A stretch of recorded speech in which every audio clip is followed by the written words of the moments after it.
Hello again and welcome to Spotlight. I'm Al Gurinov and today we'll have a chance to discover Armenia. Armenia is the former Soviet republic in the Caucasus, turned independent in 1991 after the collapse of the USSR. Vartan Oskanian, Armenian foreign minister, arrived to Russia this week on a working visit to discuss world affairs and matters aimed at deepening bilateral cooperation. Today, he's the guest in our studio. Vartan Oskanian was born in Syria. After graduating from high school in 1973, he left for Armenia, where he studied at the Yerevan Polytechnic Institute and received a degree in structural engineering in 1979. He then got a master's degree in engineering from Tufts University in Boston. At the same time, he was exposed to various government and international relations programs at Tufts and other universities in the area. And even though he did a brief stint at an engineering firm, he continued to study for a master's in government studies at Harvard University. A few years later, he enrolled at the Fletcher School of Law and Diplomacy in Boston and gained another master's degree. His key areas of academic research were international monetary theory and policy and diplomatic history and foreign policies. He moved back to Armenia in 1992 and joined the foreign ministry. He was appointed as the head of the Middle East department after a short while and then headed up the North American department. In 1994, he became the deputy foreign minister of Armenia and 2 years later was appointed as the first deputy foreign minister. In 1998, he was appointed as the foreign minister.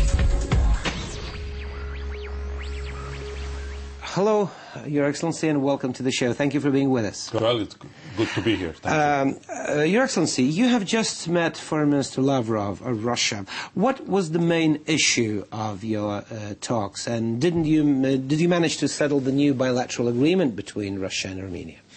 Well, our list of topics is very long. Our bilateral ties with Russia is at a very good level.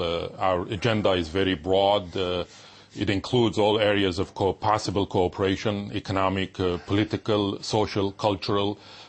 So our relations are extremely broad and deep. But we also discussed today regional and global issues, issues that affect our region, affect Armenia. So this kind of regular meetings, once or twice a year, are extremely important. And today I also benefited from this opportunity not only to advance our bilateral ties, but also to discuss with Minister Lavrov regional and global issues and have an insight of the Russian government as how they see things happening in our region and globally. Nuclear issue with Iran affects Armenia. Kosovo future affects Armenia in terms of our own conflict with Nagorno-Karabakh. CFE treaty affects us because we're also a member of that treaty.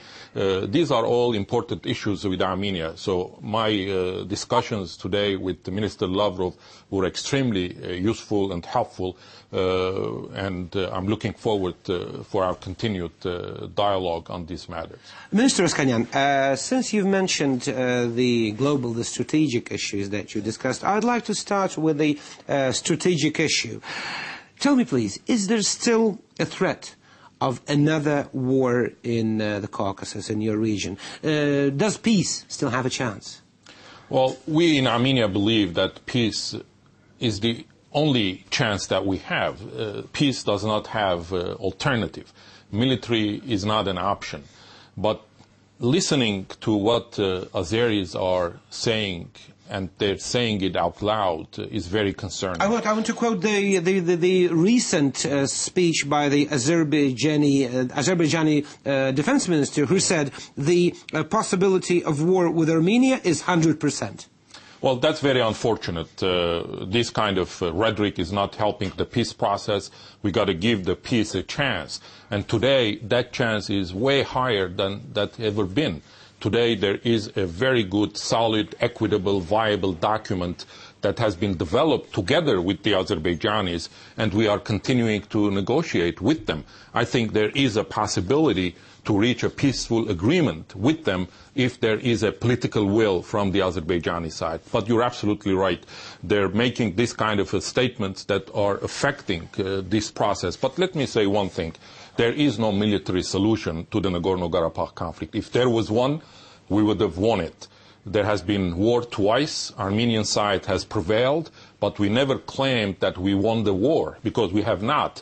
Until we win the peace, no one will be a winner in our region.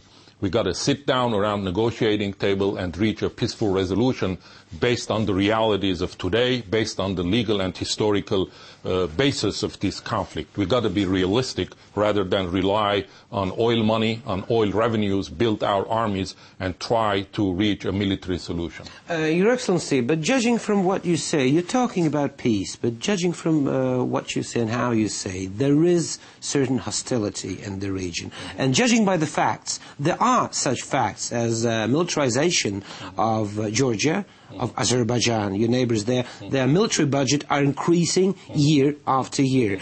Do you see it as a threat to peace in the region? Well, of course, increase of military budgets, buying armament is a threat, because eventually those may be used one day, and this repeated rhetoric may become self-fulfilling prophecy. They will continue to talk about military options so much that they will corner themselves among their before their public, and eventually they have to somehow react to it by starting a war. I hope that will not happen, because, as I said, that is not an option. But of course we're concerned about it, but we're not afraid of it, because we are prepared for it. We're not just sitting down, our hands folded. We are also prepared. Our army is strong. We're prepared for war, but we will continue on the peace track to reach a peaceful resolution with Azerbaijanis on the Nagorno-Karabakh conflict. Minister Oskanian, since it's a conflict situation, I'll try to quote the opposite side for you to have a chance to give an answer. Azerbaijan has more than once accused Armenia of threatening the military balance in the region by deploying Russian troops on Armenian territory. There are also accusations, I quote, of procurement of Russian weapons to Nagorno-Karabakh. What would be a comment? Oh, the second part is absolutely not true. There is no single Russian armament that has been gone to Nagorno-Karabakh region. It is a fact that Russia has bases in Armenia. We've asked Russia to maintain its bases in Armenia because we need them. We have military cooperation with Russia. It provides security for Armenia because we do have certain threats coming from outside. Armenia is a small country, doesn't have the capacity to put up to foreign threats, so our cooperation with Russia is extremely important. We're also a member of collective security agreement. The axis and the central element of this treaty is our bilateral relationship with Russia and the peace and cooperation treaty that we have on military matters. So that is important for Armenia's security.